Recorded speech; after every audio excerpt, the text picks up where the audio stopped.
여러분 안녕하세요. 저는 현재 캐나다 토론토에 위치한 모션 디자인 스튜디오 텐드힐에서 3D 아티스트로 활동 중인 김예성입니다. 2017년에 독학으로 시작해서 2018년부터 텐드힐에 3D 아티스트로 시작해서 지금까지 다양한 프로젝트에 참여하였습니다. 대표 작품으로는 다양한 마이크로소프트 프로젝트, ESPN, 시네마 4D를 만든 맥손의 리브랜딩 필름 등등이 있습니다. 저는 보통 작업에서 초기 디자인부터 룩 디벨롭먼트, 쉐이딩, 라이팅, 그리고 렌더링을 담당하고 있으며 프로젝트의 초반부부터 중후반까지 보통 제너럴리스트로 참여해 왔습니다. 저의 이번 강의는 텐드힐에서도 메인 렌더러로 쓰이고 있는 레드시프트를 이용해 작품의 퀄리티를 한 단계 더 높일 수 있는 쉐이딩, 라이팅, 그리고 렌더링까지 다루게 될 겁니다. 레드시프트를 처음 기초부터 심화적인 부분까지 다뤄졌으면 했던 분들, 작품의 모션 이후 어떻게 퀄리티를 더 높일 수 있을지 고민하시는 분들에게 강의를 추천드립니다. 먼저 이번 강의에서 강의의 소개와 저의 소개, 쓰이는 툴들을 설명하고 또 개인 작업의 프로세스, 그리고 텐드릴 내 회사 내 프로세스도 조금씩 알아보겠습니다. 레드시프트를 쓰면서 기본적인 부분부터 심화적인 부분 다 공부하게 될 텐데요. 심화적인 부분에서도 그냥 단순히 따라하는 것만이 아니라 제가 어떻게 응용하는지 알아보고 강의를 다 보시면 강의 예제와 비슷한 룩을 만들어낼 수 있는 것은 물론이고 응용해서 더 다양한 자신만의 스타일도 찾을 수 있었으면 좋겠네요. 이번 1강 소개에서는 강의의 포인트부터 저의 소개, 툴과 3D에 제가 쓰는 사이트들, 그리고 개인 작업과 회사 내의 프로세스의 구조까지 알아보겠습니다. 강의는 크게 4가지 파트로 나뉘어져 있습니다. 첫 번째 기초 파트에서는 이론과 기본 툴들, 그리고 강의 자체가 쉐이딩부터 렌더링까지의 강의로 집중되어 있다 보니 선행으로 좀 알아야 할 부분들이 있어요. 그래서 그런 부분들을 짚고 넘어가겠습니다. 나머지 세 파트는 본격적으로 이제 레드시프트 쉐이딩, 라이팅, 그리고 렌더링을 공부하게 되겠습니다. 예제에서 쓰인 모든 것은 물론이고 실무에서 꼭 쓰이는 그리고 정말 도움되는 팁들을 담았습니다. 이제 목차를 좀 살펴보면 강의는 총 30강으로 이루어져 있고 첫 번째 섹션인 2강부터 5강은 기초 파트입니다. 제가 어떻게 비주얼 라이브러리를 만들고 그거를 쉐이딩과 라이팅에 어떻게 쓰는지도 알아보고 강의에서 쓰이는 시네마 4D, 레드시프트의 기초들을 알아보겠습니다. 이 기초 부분은 조금 많이 아시는 분들도 있겠지만 그래도 제가 쓰는 워크플로우를 보여드리면서 좀 더 얻어갈 수 있는 부분이 그래도 있으면 좋겠네요. 그리고 마지막으로는 또 기술적으로 굉장히 중요해지고 이제 최신 레드시프트 버전에서는 기본 디폴트 세팅으로 돼서 나오는 OCIO ACES 컬러 스페이스에 대해 좀 알아볼 겁니다. 마지막 부분은 이제 좀 이론적인 부분일 수도 있겠지만 중요한 부분이고 실무에서 디자이너가 알아야 할 부분과 실제로 쓰이는 버튼들을 좀 공부해 보겠습니다.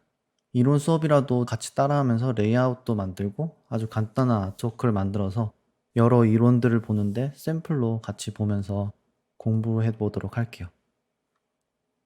6강부터 10강은 이제 본격적으로 첫 번째 예제와 함께 따라오는 강의가 되겠습니다. 첫 번째 예제의 제목은 샌드박스로 지었는데 씬의 기본적인 셋업은 정말 간소화되고 최소한으로 하고 레드시프트와 친해질 수 있는 공간을 만들고 싶어서 샌드박스로 이름을 지었어요. 강의를 들으신 후에도 정말 샌드박스 형식으로 이 기본적인 씬을 가지고 시작점을 만들어서 자신만의 작품을 만들 때도 도움될 수 있는 예제 파일이 될 것 같습니다. 강의에서는 레드시프트에 필수적으로 알아야 되는 쉐이더와 노드들을 알아볼 거고 예제에 쓰인 라이팅과 레이아웃을 만드는 과정 또한 알아보겠습니다. 쉐이딩이나 라이팅 둘 중 확 집중한다기보다는 전체적으로 공부해보는 시간이 될 것 같아요. 11강부터 19강까지는 두 번째 예제인 퍼즐 씬을 가지고 레드시프트 쉐이딩, 텍스처링을 좀 더 깊게 들어가 보려고 합니다. 쉐이더와 익숙해지더라도 정말 어쩔 땐 내가 3D 아트를 하는 건지 퍼즐을 풀고 있는 건지 생각이 좀 들 때가 있는데 이 복잡해 보이는 퍼즐들을 한 단계 한 단계씩 풀어보고 원하는 재질의 느낌을 만들 수 있게 쉐이더를 좀 집중 공부해 보도록 할게요. 20강부터 29강까지는 세 번째 예제인 빛과 그림자인데요. 이 파트에서는 전 예제에서 배운 쉐이딩을 응용하고 최대한 활용해서 새롭게 만든 씬을 이제 한 단계 더 레벨업하기 위한 라이팅과 렌더링 섹션이 되겠습니다. 다른 예제에서는 쓰지 않았던 부분인 헤어 매테리얼과 버블 매테리얼도 만들어 볼 거고요. 3D 스캔을 사용하는 파트도 준비되어 있습니다. 예제 5가지 샷에 쓰인 3가지 정도의 라이팅도 공부를 해보고 어떤 라이팅을 어떻게 쓰는지 같이 공부해 보도록 할게요. 특히 라이팅 이 부분은 어쩔 땐 정말 감으로 하는 느낌이 많은 부분이기도 해서 저도 독학 당시 튜토리얼이나 강의를 잘 찾지 못했는데 제가 배웠던 방법들도 공유하고 어떻게 라이팅 하는데 자신감을 얻었는지 알아볼게요. 이제 마지막 30강은 제가 독학으로 시작해서 지금까지 쭉 공부해온 3D 공부법과 팁들을 모두 방출하는 강의가 되고 마무리가 될 것 같습니다.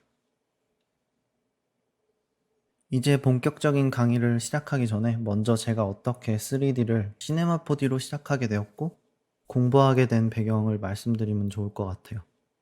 해외로 취업을 하고 싶거나 해외 스튜디오와 협업하고 싶으신 분들에게도 도움이 될 것 같습니다.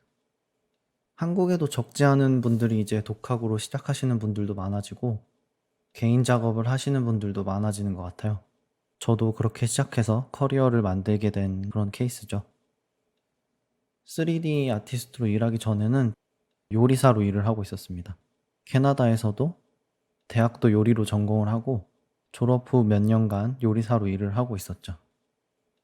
고등학교를 한국에서 졸업 후 해외에 나가 보고 싶다는 어릴 적에 막연한 꿈을 가지고 있었어서 마침 캐나다에 놀러 갈 수 있는 기회가 생겨 생각 없이 놀러 왔다가 여기 쭉 살아보고 싶다는 생각도 들게 돼가지고 그래서 이제 당시 이민하기 가장 쉽다는 IT 쪽이나 요리 둘 중에 고민하다가 먹는 거는 되게 쉽고 자신 있는데 수학은 너무 싫어했어서 요리 쪽으로 선택해서 요리 컬리지를 다니게 됐습니다. 하지만 좀 어릴 적부터 영화 감독이 되고 싶었고 아트 쪽에 너무 관심이 많았었어요. 그래서 그 꿈은 좀 포기하지 않은 상태에서 요리사로 가게 된 거죠.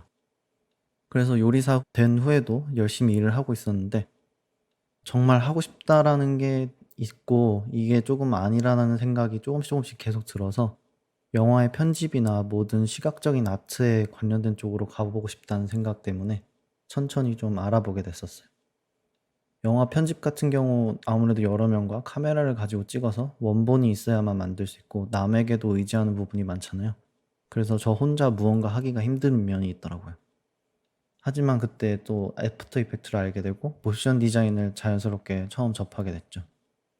그리고 2D에서 좀 이제 벗어나서 자연스럽게 뭐든 만들고 싶으면 3D를 해야 한다는 걸 알게 됐습니다. 그 이후에는 딱 이 3D로 하고 싶다라는 생각이 들었습니다. 그래서 열심히 좀 돈을 저축해서 1년간 일을 하지 않아도 먹고 살 수 있는 돈을 요리로 모으게 되었고 모이는 순간 바로 이제 4주 노티스를 주고 직장을 그만둔 상태에서 공부를 하려고 이제 준비를 했죠.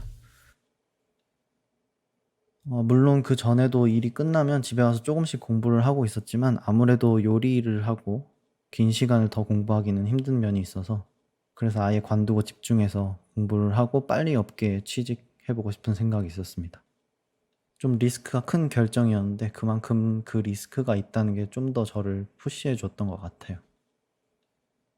이제 업계에 들어가기 위해서 준비했던 포트폴리오를 같이 한번 봐볼게요.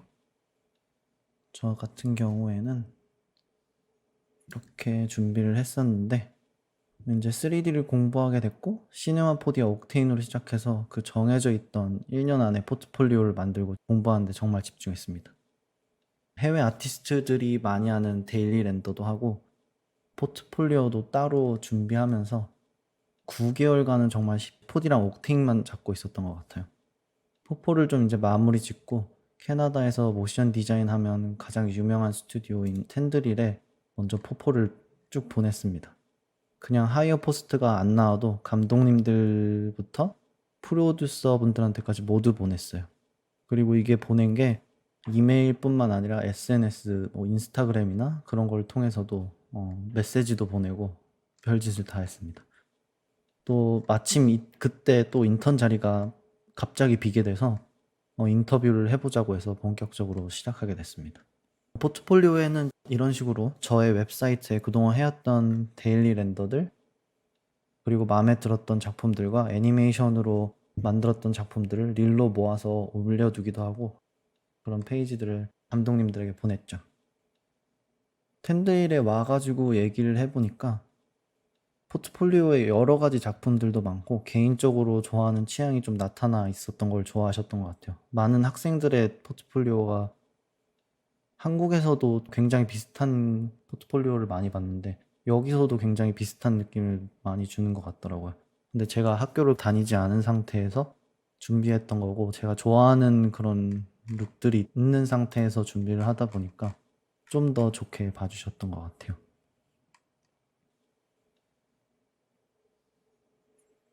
저의 경험상에는 해외 스튜디오들, 특히 스튜디오의 감독님들은 어디 학교에서 뭐를 공부했다거나 아니면 자신의 스펙 이런 거보다는 지원하는 사람의 스타일, 작업량, 그리고 눈에 띄는 릴만 만들어주면은 나이나 학력에 상관없이 잘 봐주는 것 같아요. 저한테 뭐 어디서 왔냐, 나이나 아니면 학교는 어디냐 이런 거에 대해서 물어보는 사람은 한 명도 없었습니다. 물론 영어로 소통은 가능해야겠지만 말이죠. 그리고 또 영어도 그렇다고 엄청 유창하지 않아도 충분히 모든 분들이 다 이해해 주시는 부분이기 때문에 해외에 나가보고 싶은 분들이라면 도전하는데 영어에 관해 너무 낙담하지 마시고 자신감을 가지고 접근하시면 좋을 것 같아요. 저도 저의 영어가 초중생 정도일 거라고 생각되고 그렇게 좋지 않습니다.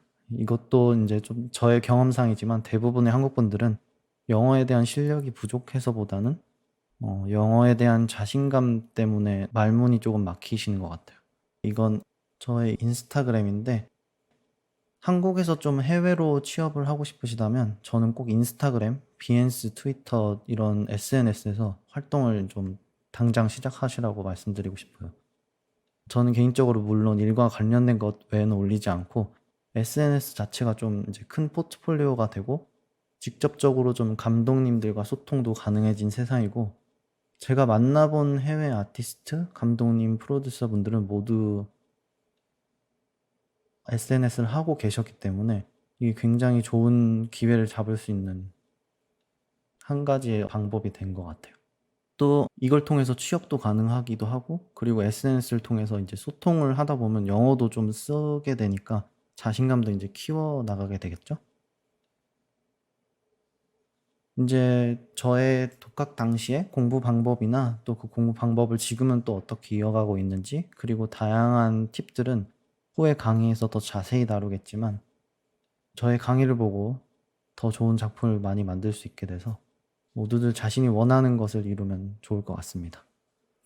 이제 저의 얘기는 그만하고 강의에서 쓰인 툴과 리소스들을 먼저 알려드리면 좋을 것 같아요. 강의에서 저는 시네마포디 R23 버전을 썼습니다. 물론 그 전 버전이나 그 이후의 버전을 써도 전혀 무관하지만 몇몇 예제에 쓰인 특정 부분은 볼륨을 쓰고 있으니까 R20 이상은 되는 게 가장 좋을 것 같아요. 그리고 두 번째 툴은 역시 레드시프트입니다. 레드시프트는 최근 엄청나게 많은 변화가 있었는데요. 웹사이트도 C4를 만드는 회사인 맥손으로 인수되어서 홈페이지도 바뀌어지고 버전 내에서도 상당한 차이가 있는 버전들이 생겼습니다. 저는 예제에서 레드시프트 버전을 3.0.53을 썼지만 3.0.46 이상의 모두 같은 방식으로 돌아갈 수 있으니까 그 46 이상 버전들은 다 괜찮을 것 같아요.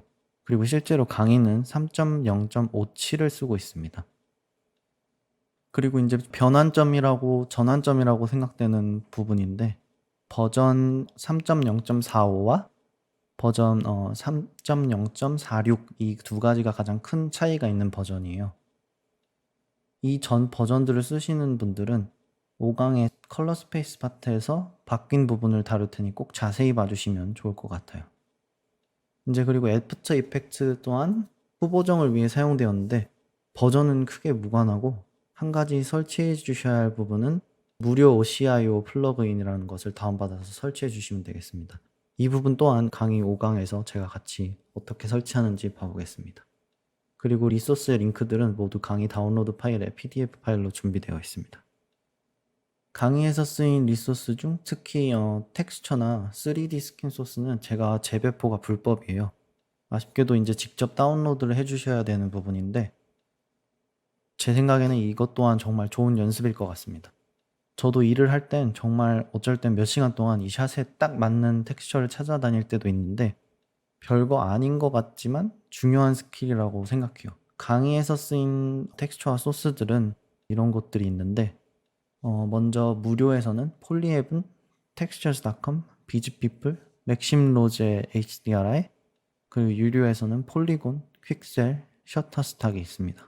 어떤 텍스처를 제가 정확히 썼는지는 강의에 포함된 예제 파일들에 텍스처 노드에 이름이 붙어 있으니까 검색을 하시면 제가 썼던 파일들을 정확히 다운받으실 수 있을 거예요. 딱 봐봐야 할 것들이 있는 리소스 사이트들이 있는데 먼저 일단 중요한 거는 어떤 텍스처를 썼다는 것보다 원하는 텍스처를 찾기 위해 들인 시간과 그 텍스처를 레드시프트 안에서 어떻게 조절했는지인 것 같아요. 그러니 저와 똑같이 사용하지 않으셔도 정말로 괜찮을 것 같습니다. 물론 텍스처를 아예 쓰지 않고 레드시프트 안에서만 만든 쉐이더도 많고요. 이제 제가 애용하는 유료 사이트에서도 몇몇 개 구했었지만 이것 또한 무조건 써야 하지는 않습니다. 리소스 사이트 줄 중에서도 4가지 정도가 꼭 봐봐야 할 부분인 것 같은데 같이 한번 살펴보도록 할게요. 무료에서는 폴리헤븐이 있었죠. 폴리헤븐과 맥심로즈 HDRI인데 폴리헤븐에서는 모든 여기서 파는 에셋들이 사실 파는 게 아니죠. 이제 무료로 배포해주는 에셋들인데 사람들이 그냥 페이트론으로 통해서 후원만 해주는 형식이에요. 그래서 로그인도 없이 그냥 바로 에셋에 가서 다운로드를 받으실 수 있습니다. 폴리헤븐은 무료로 배포하고 상업용으로도 쓸 수 있는데 정말 좀 고맙게도 모든 걸 무료로 배포해주고 있어요. 퀄리티도 생각보다 좋은 편이고요. 대부분 생각할 수 있는 텍스처도 굉장히 많습니다. 여기 이렇게 다양한 텍스처들과 HDRI 그리고 모델까지 있죠. 모델은 블렌더 파일로 올려져 있는 것 같더라고요. 그래서 블렌더를 설치해서 OBJ로 다시 뽑아 주셔야 되지만 어쨌든 모델도 굉장히 상당한 퀄리티에 있는 스캔 모델들이나 그런 것들이라서 굉장히 유용한 사이트입니다. 그리고 두 번째는 맥심 로제 HDRI인데 이분은 원래 3D 일을 하시는 분인데 HDRI를 혼자 직접 만드셔서 그것을 배포하고 있어요.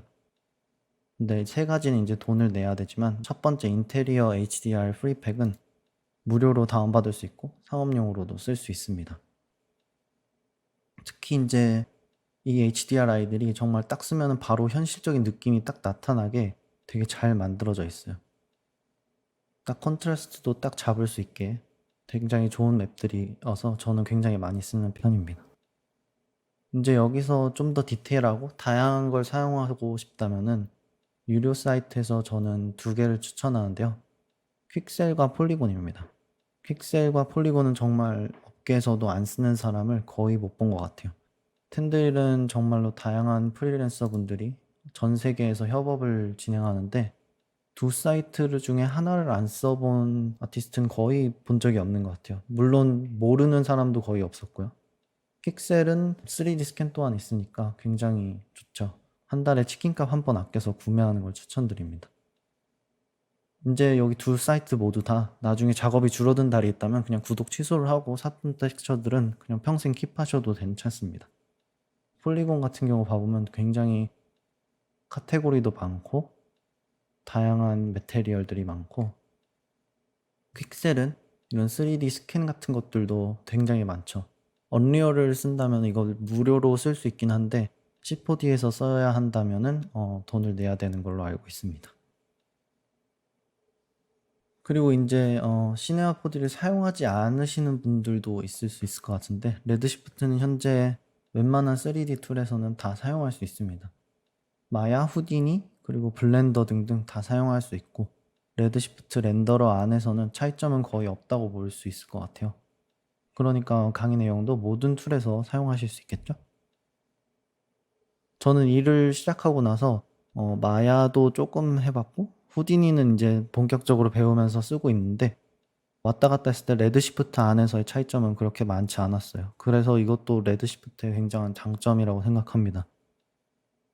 다른 툴을 갔을 때 쉐이딩과 렌더링 쪽은 공부할 필요가 없었기 때문에 룩데브 아티스트로 그냥 바로 일을 할 수 있었죠. 이제 개인 작업과 텐드릴의 프로세스를 알아볼 텐데요. 저의 개인 작업을 함께 봐보면서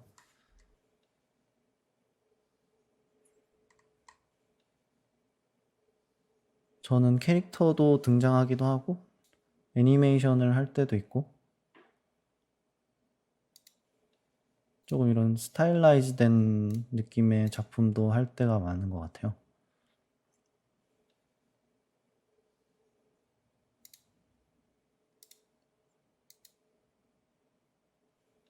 회사에서 작업하는 일과 조금 다른 스타일이거나 아니면 개인적으로 제가 원하는 스킬을 배우기 위해 작업을 진행하면서 평소에는 상업적으로 작업하는 작품들과 느낌이 좀 틀린 편입니다. 쓰이는 기본적인 프로세스나 작업할 때 중요하게 여기는 점은 크게 달라지지 않는 것 같아요. 제가 미로라는 툴을 통해서 이런 마인드 노드를 만들어 놨는데 보통 개인 작업을 할 때 이런 미로라는 툴을 쓰고 이 미로라는 툴에서는 마인드맵도 이렇게 만들어 줄 수 있어요. 그래서 여기서 저희 프로세스를 좀 이제 마인드 노드로 만들어 본 건데 보통 개인 작업을 할 때 퓨어레프, 미로 이런 툴들을 이용해서 아이디에이션을 좀 진행을 하고 레퍼런스를 모읍니다. 물론 이제 뭐 프로크리에이트 같은 아이패드 그림 앱을 써서 스케치를 좀 하거나 포토샵을 써서 스케치를 좀 해서 구성을 좀 더 할 때도 있고요. 아이디에이션과 레퍼런스 페이지를 지나서 그거에 맞겠다 싶은 3D 작업들을 선택하는 편입니다. 빠르게 아트워크를 하고 싶고 조금 익숙한 거를 바로 사용해서 빠르게 하고 싶으면은 시네마 4D와 레드시프트를 사용하고요. 복잡한 시뮬레이션이나 새로운 걸 좀 도전하고 싶고 공부하고 싶을 때는 후디니와 레드시프트를 사용하고 있습니다. 중간중간에 이제 보조 툴로 지브러시와 서브스턴스 페인터 이런 툴들도 사용을 하고 있죠. 물론 이제 마지막 렌더는 레드시프트로 끝내고 있는데요. 이 부분은 회사에서 메인 렌더러로 레드시프트를 사용한다는 점도 있지만 저는 이제 4가지 렌더러를 공부했는데 시네마 4D의 피지컬 기본 렌더러, 옥테인, 그리고 조금 아놀드도 했었고 그리고 이제 레드시프트였습니다. 이 중에서는 저에겐 레드시프트가 가장 다양한 노드를 제공하고 유저에게 컨트롤을 준다고 느꼈어요. 속도 또한 CPU 베이스인 피지컬이나 아놀드보다 훨씬 좀 빠르게 작업할 수 있었고요. 옥테인에서는 좀 아쉬웠던 안정성과 더 자세한 컨트롤이 힘들다는 점을 커버해 주는 것도 레드시프트였고요. 물론 레드시프트가 100% 완벽한 렌더러라는 것은 아니고 옥테인보다 조금 느리게 느껴지는 프리뷰 모드 그리고 디스플레이스먼트의 속도 차이가 좀 아쉬운 편이에요. 하지만 이 활용적인 면과 안정적인 면에서는 훨씬 좋은 것 같아요. 이러한 이유로 전 현재 모든 작업을 레드시프트로 마무리하고 있는 셈이죠. 텐드릴의 프로세스도 제가 만들어 놨는데 이러한 작업 디테일 프로세스는 텐드릴 회사와도 연관이 돼 있고 거의 비슷하다고 생각하면 됩니다. 개인 작업을 할 때도 이제 최대한 회사에서 좀 잘해야겠다는 생각 때문에 회사의 프로세스를 최대한 적용시켜가면서 작업을 하고 있었어요. 파일 이름을 정하는 것까지도 거의 비슷하게 하고 툴들을 사용할 때도 선택하는 거에서는 회사에서 좀 더 효율을 높이기 위해서 비슷하게 한 거죠. 텐드릴의 최근 작품들을 한번 같이 봐볼게요. 너무 예전 작품들 말고 제가 최근에 참여했던 작품들을 보면 이런 식으로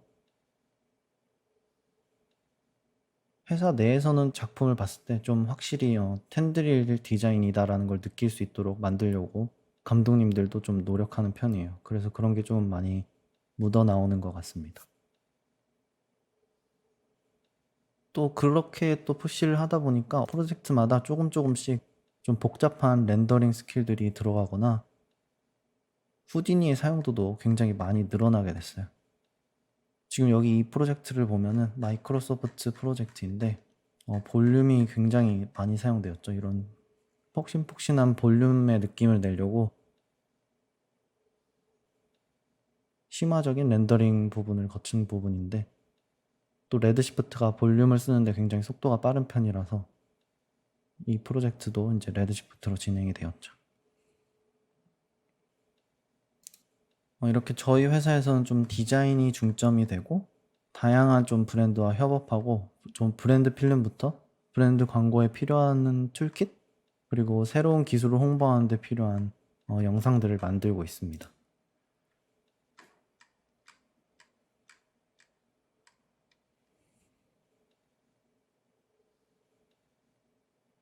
텐드릴의 프로세스는 태우님이 만든 강의에서 나온 프로세스와 굉장히 비슷한 것 같더라고요. 작업을 따오기 위한 피치 프로세스를 거치게 되고 다양한 스튜디오와 경쟁을 하게 됩니다.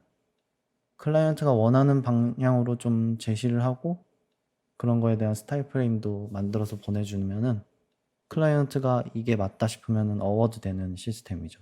이 피치에서 좀 원하는 레퍼런스를 찾아야 되고 그거에 맞게 저희만의 스타일 프레임들을 다수 만들어서 보여줘야 되기 때문에 저 또한 이제 개인 작업을 할 때 꾸준히 레퍼런스도 모으고 다른 사람들은 어떤 작업을 하는지 꾸준히 좀 보고 저의 속도도 높이려고 합니다. 그렇게 좀 모인 프로젝트들을 레퍼런스들을 이제 실제 프로젝트에서 사용하기도 하고요. 속도에 좀 가장 중요할 때이고 아무리 빨리빨리 해도 시간이 좀 모자랄 때도 많아서 야근도 많이 하게 되는 시점인 것 같아요. 이후에 프로젝트가 어워드 돼서 프로덕션에 이제 들어가면은 디자인 이후부터는 프로덕션인데 먼저 옆에 팀 구성을 봤을 때 보면은 가장 오른편에 이그제큐티브 프로듀서가 있고 그 밑에 프로듀서가 있죠. 이 두 쪽에서 필요한 아티스트들을 모으고 버젯을 짜게 됩니다. 이분들이 어떤 아티스트를 고용할지 어떤 아티스트들에게 돈을 얼마나 줄지 이런 게 정해져 있는 거죠. 특히 프리랜서 같은 분한테는 더 다양하게 힘을 행사하는 거죠. 그 옆에는 아티스트 팀의 구조인데 저희는 크리에이티브 다이렉터가 제일 위에 그리고 그 밑에는 아트 다이렉터 그 밑에는 아티스트 저 같은 3D 아티스트 아니면은 뭐 2D 아티스트들도 있고 그런 식으로 되어 있습니다. 좀 한국과는 조금 다르게 모든 사람이 제너럴리스트인 것보다 이 아티스트 안에서 좀 디자이너, 애니메이터 이런 식으로 나눠서 일을 진행하는데 크게는 이런 디자이너, 애니메이터가 있지만 후반부에는 룩데브 아티스트, 라이터, 컴포지터 등등이 추가되는 형식이에요. 그리고 필름이나 게임 업계는 굉장히 스페셜라이즈 돼서 이 일이 아니면은 안 한다는 경우가 많다고 들었는데 사실 여기서는 이제 대부분의 사람들이 두 가지 정도는 왔다 갔다 하는 편인 것 같아요. 저 같은 경우는 이제 피치 프로세스에서 디자이너로 참여를 해서 컨셉들을 빠르게 만들고 전체적인 방향을 같이 고민하는 역할을 합니다. 프로덕션에서는 디자이너로 처음에는 들어가서 스타일 프레임을 만들고 원하는 스타일을 고정하고 그 파일들을 애니메이터들에게 전해주죠. 애니메이터들이 다시 저에게 전해주는 파일들로 저는 부족했던 룩 데브를 좀 더 다듬어주고 프로덕션에 맞게 고쳐줍니다. 이후에는 라이팅 그리고 렌더링까지 3D 후반부 작업 후 컴파지터에게 마지막 EXR 이미지 파일로 전해주는 역할을 하게 되죠. 쓰는 툴들은 이제 저와 비슷하다고 했는데 모션 디자인 프로젝트들 대부분에서는 대부분 이제 시네마포디와 후디니를 합쳐서 진행하는 편이고 메인 렌더러는 레드시프트를 사용하고 있죠. 사이클이나 옥테인도 조금씩 쓸 때 있지만 한 95%에서 98%까지는 거의 다 레드시프트인 것 같아요. 제가 이렇게 좀 저의 개인 작업과 프로세스와 비슷하게 하는 이유는 실제 일을 할 때 가장 좀 효율을 빠르게 높이기 위해서 하는 건데 이렇게 효율을 높이고 나의 가치를 높이고 싶었던 부분 때문에 그랬던 것 같아요. 요리사로 좀 일을 할 때도 약간 비슷하게 해서 효율을 높였는데 재료를 막 집에서 준비할 때도 비슷하게 해보고 막 쓰는 재료들은 꼭 같은 곳에 보관해서 좀 찾는 수고를 줄여준다거나 하는 부분들인데 3D에 와서도 거의 비슷하게 했던 것 같아요. 당장 좀 일이 닥치면 허둥지둥하지 않고 아는 부분을 최대한 많이 준비해 놓는 그런 습관을 들인 것 같습니다. 강의에서 좀 가져가셨으면 하는 부분을 말할 건데 물론 이제 워크 프로세스 말고도 강의에서는 레드시프트의 기초부터 심화까지 그리고 마지막 아웃풋까지 다루니까 강의에서 레드시프트와 더 친해지고 모두 원하는 작품을 만드실 수 있게 도움드릴 수 있으면 좋을 것 같아요. 3D에서는 어떻게 보면 가장 좀 큰 산으로 보일 수 있는 쉐이딩과 라이팅, 그리고 렌더링 부분이 강의에 중점된 내용인데 잘 숙지하고 있고 이쪽 파트에서 센스를 키우면 키울수록 자신의 가치가 좀 더 빨리 오르는 파트라고 생각됩니다.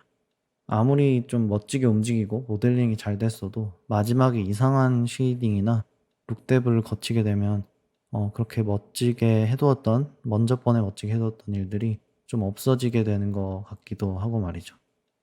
쉐이딩에서 좀 복잡해 보이는 노드 구조나 이름만 읽어서는 뭔지 모를 좀 이상한 녀석들도 있고, 라이팅에서는 좀 움직여 봐도 CGT를 못 벗어나거나 뭐가 부족한지 모르겠는 부분들도 많고, 렌더링에서는 되게 복잡한 단어들도 많고, 버튼들도 굉장히 많아서 이해가 안 되는 부분들이 많은데, 소개는 여기까지 하고 다음 기초 섹션에 2강에서 나만의 비주얼 라이브러리를 만들어 보는 걸로 시작해 보겠습니다. 감사합니다.